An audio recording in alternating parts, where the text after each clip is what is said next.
ఈరోజు ప్రశ్న ఏంటంటే, నింపుట రెండవది, పంపుట మూడవది, ఇచ్చుట. ఏమి నింపాలి? ఇడ్లీ, వడ, బిర్యానీ. ఇంక మనకు అక్కడే అయిపోతుంది మైండ్. అది ఎవరి రొట్టెలు, మేము గోధుమ రొట్టెలు. ఇప్పుడు మిల్లెట్స్ కదా, కొత్త కాన్సెప్ట్ వచ్చింది, మిల్లెట్స్ నింపాలి. అవునా? మనం నింపాల్సింది 5 ప్రాముఖ్యమైన ఆస్తి వనరులు.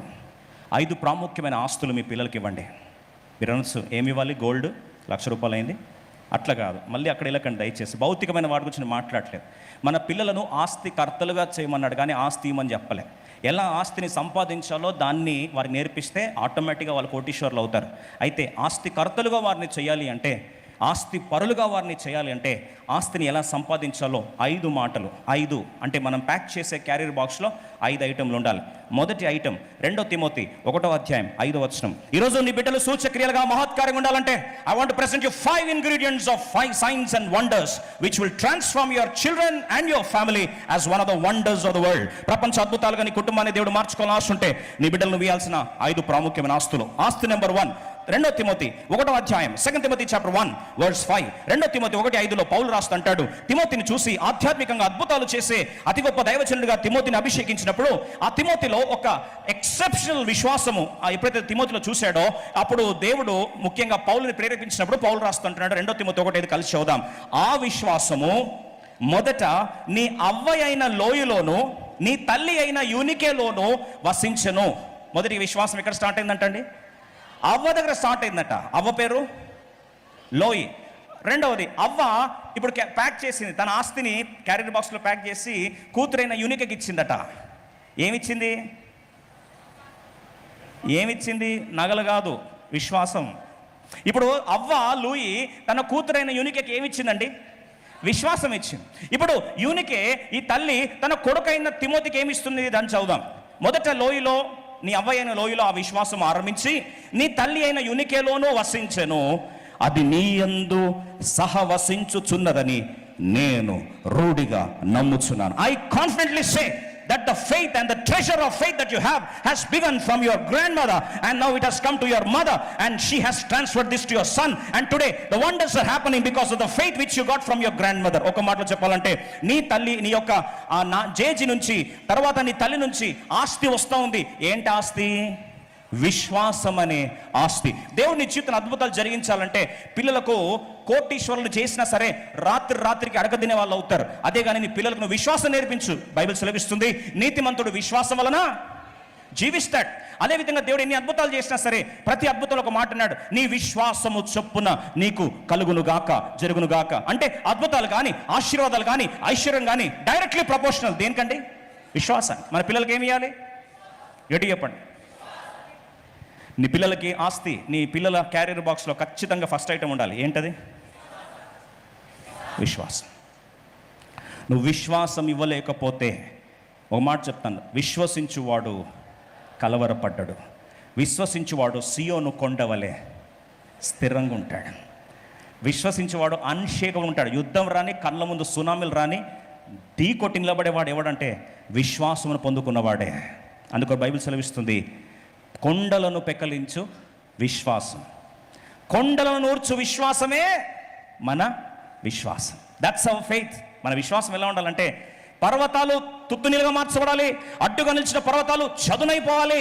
ఒక మాటలో చెప్పాలంటే మన విశ్వాసం ఎలా ఉండాలంటే, పర్వతం వెళ్ళిపోయి సముద్రంలో పడవేయమని ఆర్డర్ పాస్ చేసే విశ్వాసాన్ని మన పిల్లలకు నేర్పించాలి. పర్వతాలు చూసి పిరికొల్లాగా పారిపోయేది కాదు, గొలియాతులు చూసి పారిపోయేది కాదు.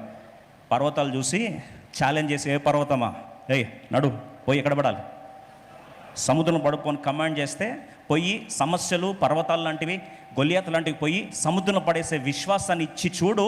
నీ పిల్లలు చరిత్ర శాసించకపోతే నేను సేవకుడినే కాదు. ఎందుకంటే అద్భుతాలు జరిగేది ఆస్తుల వల్ల కాదు, అద్భుతాలు జరిగేది విశ్వాసం ద్వారా. Faith should be your currency.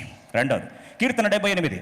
రెండవది ఐటమ్ ఏముండాలి? సెకండ్ ఐటమ్ 78వ కీర్తన 5, 6, 7 వచనాలతో రోజు చదువుకుందాం. Psalm 78 verse 5, 6, 7. మన పిల్లల క్యారియర్ బాక్స్లో వారికి ఏమి ఇవ్వాలి? మనం ఏం ఆస్తి పంపకం చేయాలి? రెండోదిగా 78, 5, 6, 7 వచనాలు. రాగల తరములో, రాబోవు తరములో పుట్టబోవు పిల్లలు దానిని ఎరుగునట్లు, వారు లేచి తమ పిల్లలకు దానిని వివరించినట్లు, వీరును దేవుని యందు నిరీక్షణ గలవారై. నిరీక్షణ, మన పిల్లలకు నిరీక్షణ రావాలి అంటే మొదటిగా విశ్వాసం, రెండోది మన పిల్లలు నిరీక్షణ రావాలి అంటే దేవుని క్రియలను మరవక ఉండి. 6వ వచనం రాస్తుంది చూడండి, నెక్స్ట్ వర్స్లో, యథార్థ హృదయులు కాక దేవుని విషయమై స్థిర మనసు లేని వారై తమ పితరుల వలె తిరగబడకయు, మూర్ఖత్వము తిరుగుబాటు గల ఆ తరమును పోలి ఉండకయు, వారు ఆయన ఆజ్ఞలను గైకొన్నట్లు. రెండోదిగా మన బిడ్డలకు ఏమి ఇవ్వాలి అంటే దేవుని వాక్యము. యాకోబు సంతతికి శాసనములను, ఇశ్రాయేలు సంతతికి ధర్మశాస్త్రమును అనుగ్రహించాలి. వారు వారి పిల్లలకి ఏమి ఇవ్వాలి? ధర్మశాస్త్రం ఇవ్వాలి. ఆ పిల్లలు నెక్స్ట్ తరానికి ఏమి ఇవ్వాలి? ధర్మశాస్త్రం. అంటే మన నెక్స్ట్ జనరేషన్కి ఏమి ఇవ్వాలి?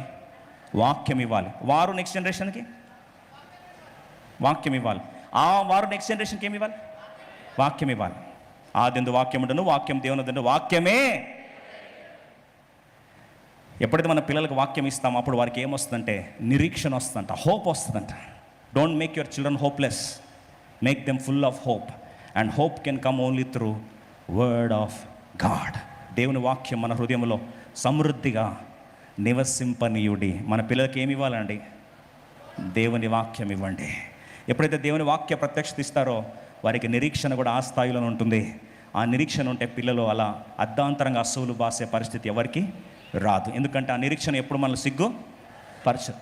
క్రీస్తే, మీలో ఉన్న క్రీస్తే మహిమ నిరీక్షణకు ఆస్పదమై ఉన్నాడు. పెద్ద ఓడ ఉంది, కానీ అది షేకే కాదు. అంత పెద్ద ఓడ తీరానికి ఎట్లా కడతారు తెలుసా? ఒక చిన్న లంగరు, యాంకర్ చాలా చిన్నగా ఉంటుంది. ఈరోజు పెద్ద జీవితానికి చిన్న యాంకర్ ఏది తెలుసా? హోప్, నిరీక్షణ. ఆ నిరీక్షణ దేని మీద ఉండాలి? దేవుని వాక్యం. మొదటిగా ఏమి ఇవ్వాలి పిల్లలకి? విశ్వాసం. రెండోది ఏమి ఇవ్వాలి? వాక్యము, నిరీక్షణ కలిగిన వాక్యము, నిరీక్షణ పుట్టించే వాక్యము. గత సంవత్సరాల్లో, గత దినాల్లో దేవుడు ఎలా నేర్పిస్తూ వచ్చాడో ఆ వాక్యాన్ని మన పిల్లలకి ఏం చేయాలి? నేర్పించాలి. మూడోది చాలా ఇంపార్టెంట్. అపోస్తలుల కార్యం 2వ అధ్యాయం 39, acts of apostles chapter 2 verse 39 చాలా ముఖ్యమైంది. మనందరం ప్రతిసారి అంటాం, నీలో ఉన్నవాడు లోకంలోని కంటే గొప్పవాడు. కానీ వాడు ఒంటరిలాగా ఉంటాడు, ఒంటరిదానిలాగా ఉంటుంది. కారణం ఏంటి? నువ్వు చెప్పే మాటకి మన లోపల ఫీలింగ్ లేదు, అనుభవం రావట్లే ఆ పిల్లకి. కానీ నువ్వు చెప్తావు, నీలో ఉన్నవాడు తెలుసో లోకంలో ఉన్నవాని కంటే.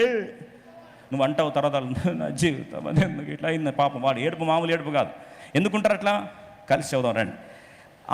అపోస్తలుల 2:39, ఈ వాగ్దానము మీకును మీ పిల్లలకును దూరస్తులందరికీ, అనగా ప్రభువైన మన దేవుని తన యొద్దకు పిలిచిన వారికి అందరికీ చెందునని వారితో చెప్పాను. ఏంటి ఆ వాగ్దానం? 38 ముందు వచనం, 2:38 చాలా ఇంపార్టెంట్ మాట. పేతురు, మీరు మారు మనసు పొంది పాపక్షమాపణ నిమిత్తము ప్రతివాడు యేసుక్రీస్తు నామమున బాప్తిసం పొందుడి, అప్పుడు మీరు పరిశుద్ధాత్మ అను వరము పొందుదురు. Out pouring experience of the spirit of God. ప్రభు అన్నాడు, అంత్య దినములో సర్వ శరీరుల మీద నా ఆత్మను నేను కుమ్మరిస్తాను అన్నాడు. Out pouring experience of the spirit of God. ఆత్మ నింపుదల వర్షం వలె కుమ్మరించబడాలి. ఓ మాట చెప్తాను, మన పిల్లలు పరిశుద్ధాత్మలో తడిచిపోవాలి. ఈ మాట చెప్తే అతిశయోక్తి కాదు. మనము మన పిల్లలు పరిశుద్ధాత్మలో ఏం కావాలి? నానిపోవాలి. We should be soaked in faith. We should be soaked in word. Number 3, we should be soaked in the spirit of God. ఆత్మ వర్షంలో మన పిల్లలు అభిషేకము చేత ఏం చేయాలి? నింపబడాలండి. ఇది దేవుడు మనకిచ్చిన లాస్ట్ లైన్ చూడండి, అప్పుడు మీరు పరిశుద్ధాత్మ అను వరము పొందుదురు. It's a gift of the spirit of God. అయితే ఇది ఎవరికి ఇచ్చాడు దేవుడు? 39లో మీకును మీ పిల్లలకును. ఇప్పుడు అడుగుతున్నాను ఈ ప్రశ్న, ఏ గిఫ్ట్ ఇవ్వాలి? Gift of the holy spirit. దాని ఇంకో మాటలో పరిశుద్ధాత్మ దేవుని నింపుదల మనకు కావాలి. ఈరోజు అడుగుతాను, మన పిల్లల పరిశుద్ధాత్మ నింపుదల పరిచయం చేయాలంటే మనకు పరిశుద్ధాత్మ దేవుని వెళుతుండాలి. ఇప్పుడు నీకే లేదు నూనె, నువ్వెవడికి ఇస్తావు పక్కనకి నూనె? 5 మంది కన్యకలు బుద్ధివారు, 5 మంది బుద్ధిహీనులు. దివిటిల్లో నూనె ఉంది, బుడ్డలో నూనె లేదు. నీకే అభిషేకం లేదు, నువ్వేమి ఇస్తావు పక్కలకి? పిల్లలు వచ్చి అంటారు, అమ్మ అభిషేకం ఇయ్యే అంటే, నాకే లేదే, నీకేమి ఇవ్వాలి? పరిశుద్ధాత్ముడు చెప్తారు మన పిల్లలకి ఏమి ఇవ్వాలట? ఏమి ఇవ్వాలి? పరిశుద్ధాత్మ దేవుని వర్షపు కుమ్మరింపు. మూడోదిగా మన పిల్లలకి ఏమి ఇవ్వాలండి? పరిశుద్ధాత్మ. అందుకొరకే శక్తి చేత బలం చేత కాదు, కానీ దేవుని ఆత్మ దర్శనం. మన పిల్లలకి ఏమి ఇవ్వాలంటే పరిశుద్ధాత్మ దేవుని కుమ్మరింపు ఇవ్వాలి. 4వదిగా అబ్రహాము, మనం ఇంతకుముందు చూస్తూ వచ్చా, దేవునికి భయపడేవాడంట. దేవుడు అన్నాడు, సాక్ష్యం ఇచ్చాడు, దేవునికి భయపడే నైజం నీకు ఉందయ్యా అన్నాడు. అబ్రాము తర్వాత కొడుకు ఇస్సాకు కొడుకు ఎవరు? యాకోబు, ఇశ్రాయేల్. ఒకరోజు దేవుడు తాత గురించి ఇచ్చిన సాక్ష్యాన్ని ఇప్పుడు మనవడు చెప్తున్నాడు. ఏమని? ఆదికాండం 31, జెనసిస్ 31:42. త్వరగా ఆదికాండం 31:42. ఆదికాండం 31:42 త్వర చదువుదామా? 31:42. నా తండ్రి దేవుడు, అబ్రహాము దేవుడు, ఇస్సాకు భయపడిన దేవుడు నాకు తోడై ఉండని ఎడల నిశ్చయముగా నీవు నన్ను వట్టి చేతులతోనే పంపివేసి ఉందువు. దేవుడు నా ప్రయాసము, నా చేతుల కష్టం చూచి పోయిన రాత్రి నిన్ను గద్దించినని లాబానుతో చెప్పాను. ఇక్కడ లాబాను యాకోబుని ఇష్టం వచ్చాడు మోసం చేస్తున్నాడు. ఏం చేస్తున్నాండి? ఇష్టం వచ్చాడు మోసం చేస్తున్నాడు. మామ చేతిలో ముచ్చటగా 10 సార్లు మోసపోయిన ఏకైక అల్లుడు ఎవరు ఉన్నారంటే యాకోబే. అయితే 10 సార్లు మోసం చేసి జీతము పెంచేది పోగా ప్రతిసారి నువ్వు ఆ తప్పు చేసావు, ఈ తప్పు చేసావు అని ఫైన్ లేసి ఉన్నది కూడా లాగేసుకున్నాంట. అంత ఖతర్నాక్ టెస్ట్ మనీ ఎవరికి ఉందంటే ఎవరికండి? యాకోబు కూడా ఉంది. అయితే యాకోబు ఇంత చేసి ఇంకా నా జీవితం చాలని చెప్పి లేచి వెళ్ళిపోతూ ఉంటే రాత్రి చేసింగ్ స్టోరీ స్టార్ట్ చేశాడంటే ఎవరండి? మామ. చేయింగ్ స్టోరీ స్టార్ట్ చేసేసి ఏపటికల్లా వాడిని చంపేస్తాను అనుకునే లోపల దేవుడు రాత్రికి లాభాన్ని దర్శించాడు. తస్మాత్ జాగ్రత్త, ముడితే జాగ్రత్త అనేసరికి భయపడిపోయాడు. ఇదేంది నాయన, ఈయన కొరకు దేవుడు వచ్చి వ్యాజ్యం చేస్తున్నాడు. భయపడిపోయి మరుసటి రోజు వచ్చి నాకు రాత్రి మీ దేవుడు కనిపించాడు, లేకపోతే నీ స్టోరీ కథం అవుతుండే అన్నప్పుడు యాకోబు అంటాడు, నీకు తెలుసా? మర్చిపోయావు. ఎందుకు దేవుడు నా పక్షాన యుద్ధం చేశాడు తెలుసా? మా ఇంట్లో ఒక ఆస్తి ఉంది. ఏమాస్తి? మా తాత దేవునికి భయపడ్డాడు, అదే మా నాన్నకి ఇచ్చాడు. ఇస్సాకు దేవునికి భయపడ్డాడు. నేను కూడా ఏం చేస్తున్నా? దేవునికి భయపడ్డాడు. యెహోవా యందు భయభక్తులు కలవాడు ఎలా ఉంటాడంటే నీతిమంతుడు సింహం వలె ధైర్యంగా ఉంటాడు. వారి శత్రులను తుత్తురీలుగా ఓడించేది ఎవరు? దేవుడు. నీవు దేవుని దృష్టికి అనుకూలమైనట్లుగా ఉన్నావు కనుక శత్రువులు సహాయం చేస్తాడు దేవుడు, మిత్రులుగా మార్చేశాడు. నేను దేవుని భయపడ్డాను కాబట్టి రాత్రి నీకు టెర్రర్ అటాక్ వచ్చింది, సర్జికల్ స్ట్రైక్ చేశాడు మా దేవుడు. ఎందుకు చేశాడంటే నేను ఎవరికి భయపడ్డాను? దేవుని భయపడ్డా. మా నాన్న ఎవరికి భయపడ్డాడు? దేవుని భయపడ్డా. మా తాత దేవుని భయపడ్డా. చూడండి, దేవుడు సాక్ష్యం ఇచ్చాడు అబ్రాహాం గురించి, మనమడు కూడా సాక్ష్యం ఇస్తున్నాడు. ఎవరి గురించి? తాత గురించి. నీ గురించి మీ మనమడు ఏమంటాడో భవిష్యత్తు తెలుసుకుంటాం బ్రదర్ అంటారా? కాబట్టి 4వది మనం ఇవ్వాల్సిన పిల్లలకి ఏంటండి? ఏంటి? దేవునికి భయపడే నైజం, దేవుని భయభక్తులు మన పిల్లలకి ఏం చేయాలి? ఆస్తిగా ఇవ్వాలి. ఆఖరి మాట చెప్పి ముగిస్తా. 4 ఆస్తులు, 5వ ఆస్తి చాలా ఇంపార్టెంట్. హన్నా అడిగి పొందుకుంది తన కుమారుడైన సమూయేల్ని. ప్రతి సంవత్సరం 1 సమూయేలు 2:19 ప్రతి సంవత్సరము ప్రియమైన తన కుమారుడికి ప్రవక్తగా, యాజకుడిగా పరిచర్య చేయబో 1 సమూయేలు 2:19 పరిచర్య చేయబో కుమారుడికి తన స్వహస్తాలతో నేస్తూ తన కుమారుడికి ఆ అంగి, నిలువుటంగిని తన చేతులతో నేస్తూ ఉందటండి. ఎంత ప్రేమతో నేసింది తెలుసా? చూడండి ఏం నేర్చిందంట ఒకసారి చూద్దాం. వాని తల్లి వానికి చిన్న అంగి ఒకటి కుట్టి ఏటేట బలి అర్పించుటకు తన పెనిమిటితో కూడా వచ్చినప్పుడు దానిని తెచ్చి వానికి ఇచ్చుచూ వచ్చను. ఏమిస్తా ఉందట? త్వర చెప్తారా? ఏమిస్తా ఉంది? అంగి ఇస్తూ ఉంది. ఇప్పుడు అంగి ఎవరు కుడుతున్నారు? చూడండి, కొన్నిసార్లు దేవుడు మన క్రియలు, నీతి క్రియలను అంగిని మన తల్లిదండ్రుల నుంచి మనం పొందుకుంటాం కొన్నిసార్లు. అంటే తల్లిదండ్రులు నేర్పిస్తారు మనకు. ఇప్పుడు కుమారుడికి ఎలా నేర్పించారంటే, స్టోరీ కట్ చేస్తే వృద్ధాప్యంలో ఒకరోజు సమూయేలు ఛాలెంజ్ చేస్తున్నాడు. 1000 మంది, లక్షల మంది సంఘం ముందు నిలబడి ఛాలెంజ్ అన్నాడు. అందరు నిలబడ్డారు. ఏం ఛాలెంజ్ అని? 1 సమూయేలు 12వ అధ్యాయం 1 Samuel chapter 12 త్వరగా 2, 3, 4 వచనాలు త్వరగా చదువుతాం. ఏం ఛాలెంజ్ చేశాడండి? చిన్న పిల్లోడుగా చిన్నంగి వేసుకొని ముసలోడులాగా పెద్దంగి కట్టుకొని ఇప్పుడు లాస్ట్కి ఆ సమూయేలు ప్రవక్త ఇశ్రాయేలు జనాంగాన్ని చూసి అంటున్నాడు, రాజు మీ కార్యములను జరిగించును, నేను తల నెరిసిన ముసలి వాడను, నా కుమారులు మీ మధ్య ఉన్నారు. ఈ మాట నాకు చాలా ఇష్టం అండి. బాల్యము నాట నుండి నేటి వరకు నేను మీ కార్యములు జరిగించు వచ్చింది. చిన్నప్పటి నుంచి చేసిన, ఇప్పుడు దాకా చేసిన.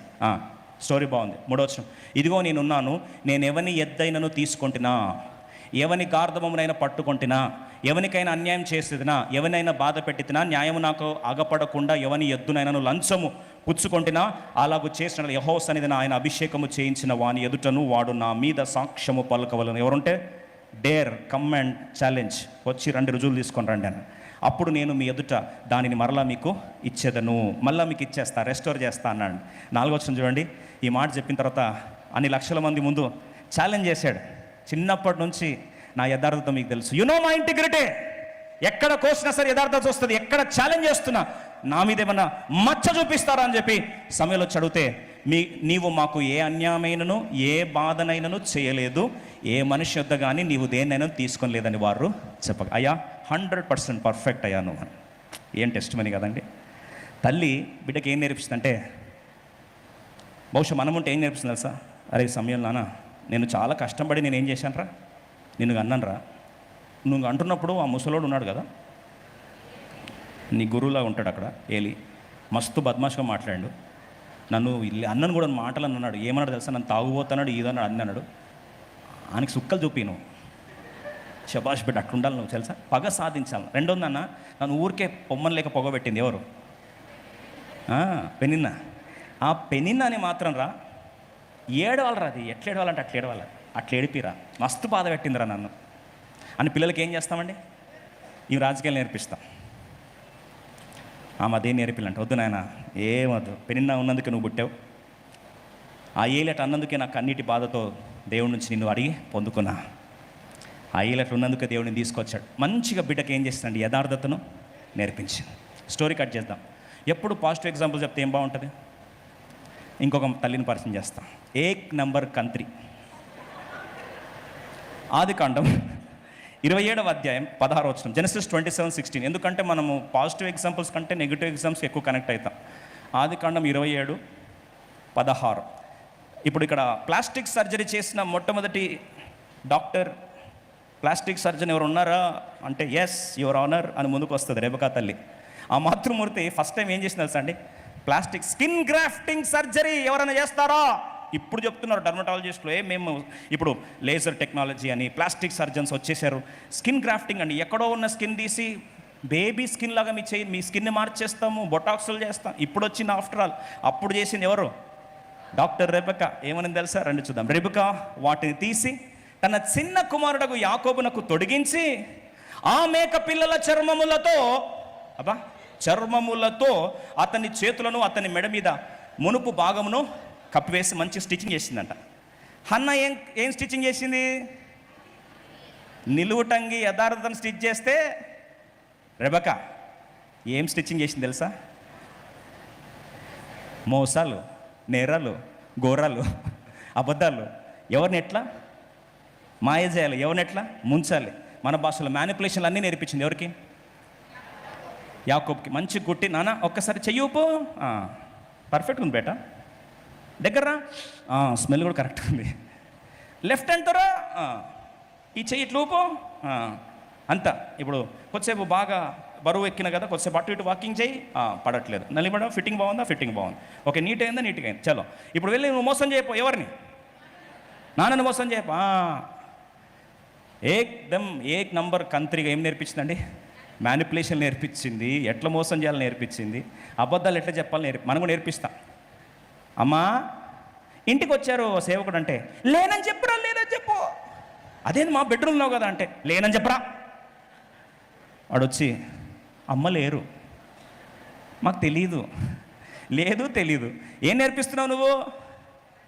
మ్యానిపులేషన్ నేర్పిస్తావు. మంచి నేర్పిస్తాను, టాప్ క్లాస్ నేర్పించుతుంది అనుకుంది పాపం. ఇక మీదట శేష జీవితం నా పిల్లోడు నేను హాయిగా ఉంటామని.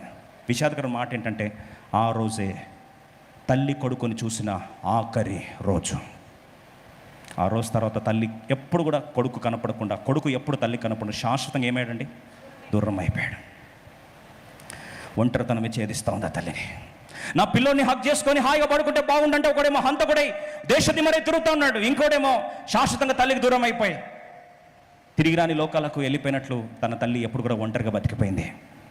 తను బతకాల్సింది చివరికి ఆ మోసపోయిన గుడ్డి భర్తతోనే బతుకుతా వచ్చింది. అది సరిపోదన్నట్లు ముందుకెళ్తే ఆ కుమారుడు ఏమన్నా హాయిగా బతికాడా? ఒక్కసారి మోసము నేర్పించిన ఆ మాతృమూర్తి యొక్క గర్భం నుంచి వచ్చిన యాకోబు ఏం చేసినాడు తెలుసా? ఎప్పుడు కూడా ఆ మోసాల మీద బతకాలని ప్రయత్నిస్తున్నాడు. కానీ ఈ కంత్రిగా మోసగాడిగా వస్తే ఈ మోసగానికే పెద్ద మోసగాడు దొరికాడు. ఆయన పేరే లాబాను. ఈ ముదురుకు దొరికాడు, దేశముదురు దొరికాడు, ఆయన పేరే లాబాను. ఈయన ఒక్కసారి మోసం చేస్తే వాళ్ళ మామ పట్టుమంటే 10 సార్లు మోసం చేశాడు. ఇంకా జీవితంలో ఒక్కొక్క మోసానికి గుర్తొస్తుంది, బీజాలు గుర్తొస్తున్నాయి. నా తల్లి ఇచ్చిన ఆస్తి నాకేమిచ్చింది? మోసం చేసే టాలెంట్ ఇచ్చింది. కానీ జీవితంలో ప్రతి ఒక్కడి చేతిలో ఏమవుతున్నా? మోసపోతా ఉన్నా. వేదన. పట్టపగలే పెళ్లి రోజు అడ్డగోలుగా మోసపోయిన వ్యక్తి ఎవరు ఉన్నారంటే యాకోబే. నచ్చని భార్యతో జీవితం బతకాల్సి వచ్చింది, నచ్చిన భార్యతో బతకాలంటే బానిసంతో బతకాల్సి వచ్చింది. అటు నచ్చిన దాంతో ఉండలేకపోయాడు, ఇటు నచ్చిన దాంతో ఉండలేకపోయాడు. ఒకరిని మెయింటైన్ చేయడం కష్టమైన దినాల్లో ఇద్దరిని మెయింటైన్ చేసి ఎంత కష్టపడండి ఒకసారి మీరు ఆలోచించండి. ఇది సరిపోదంటే జీవితంలో ఒక్కరోజు తృప్తి లేదు, ఒక్కరోజు సంతోషం లేదు, ఒక్కరోజు ఆనందం లేదు. The manipulator, when mother gave manipulation, ultimately son became the biggest manipulator, but he fooled himself as the biggest fool of the world. ఒకరోజు ఏడుస్తూ వస్తున్నాడు, ఒంటరి వాడైపోయాడు. సంపాదించిన పరివారం దూరమైంది, సంపాదించిన ఆస్తి దూరమైంది, తను దేవుడు ఒక్కడే మిగిలిపోయాడు. ఆ పెనియలు ప్రాంతంలో అడుగుతున్నాడు, ప్రభా మోసంతో సంపాదించిన ఆస్తి నిజంగా నాకు ఆశీర్వాదం ఇవ్వలేదు. అది ఆస్తి ఉందనుకున్నా, కుటుంబం ఉందనుకున్నా, సంపాదన ఇది నాకు ఆశీర్వాదం ఇవ్వలేదు. ప్రభా దయచేసి నువ్వు నన్ను ఆశీర్వదిస్తే తప్ప నేను నిన్ను విడిచి పోనయ్య అని చెప్పి ఏడుస్తున్నాడు. ప్రభు అన్నాడు, ఇప్పుడు చెప్పు నీ పేరేం చెప్పు. ప్రభా నా పేరు ఏ కాదు యాకోబు అన్నాడు. ఎందుకంటే ఒకప్పుడు ఏమన్నాడు, ఏశావు అన్నాడు. ఈరోజు మ్యానిపులేషన్స్ వస్తే వద్దురా నాయన, యథార్థంగా ఉంటాను. ప్రభు అన్నాడు, యథార్థవంతులను బలుపరచుటకు దేవుని కళ్ళు ఏం చేస్తున్నాయి, లోకమంతా సంచారం చేస్తున్నాయి. ఈరోజు దీవిస్తా ప్రపంచంలో. యాకోబు నీ పేరు మారుస్తా. ఏం పేరు పెడతావు ప్రభా? ప్రిన్స్ అంటా నిన్ను, ప్రిన్స్ అంటే యువరాజు అని పిలుస్తా. నీ పేరు ఇస్రాయల్ అని పెడతా. రేపు ప్రపంచంలో ఇస్రాయల్ అనేది ఒక బ్రాండ్ చేస్తా. ప్రపంచంలో సైన్స్ అండ్ టెక్నాలజీ కానీ, యుద్ధ పరికరాలు కానీ, అగ్రికల్చర్ కానీ, మెడికల్ కానీ, బ్యాంకింగ్ సెక్టర్ కానీ, ఏ సెక్టర్ అయినా సరే ఒక బ్రాండ్ చేస్తా. ఇజ్రాయేలీ టెక్నాలజీ అంటే కళ్ళు మూసుకొని కొనుక్కోవాలి. ఇజ్రాయేలీ టెక్నాలజీ అంటే శత్రు గుండెలో రైలు పరిగెత్తాలి. నేను ఒక బ్రాండ్గా మారుస్తా ప్రభు అంటే ఆ రోజు ప్రభు తల వంచాడు. ఆ యాకోబే చివరికి ఏమయ్యాడు, ఇజ్రాయెల్గా మార్చబడ్డాడు. ఈరోజు నీ పిల్లలకి ఏం నేర్పిస్తున్నావు? What are you giving to your children? ముగిస్తూ అడుగుతున్నా, నీ పిల్లలకి ఈరోజు ఈ 5 ఆస్తులు నేర్పిస్తే వారు 5 అంతలుగా దీవించబడతారు. ఈ 5 ఆస్తులు ఇచ్చి మన బిడ్డలు సూచక్రియలుగా మహత్కార్యంగా దేవుడు దీవించునుగాక.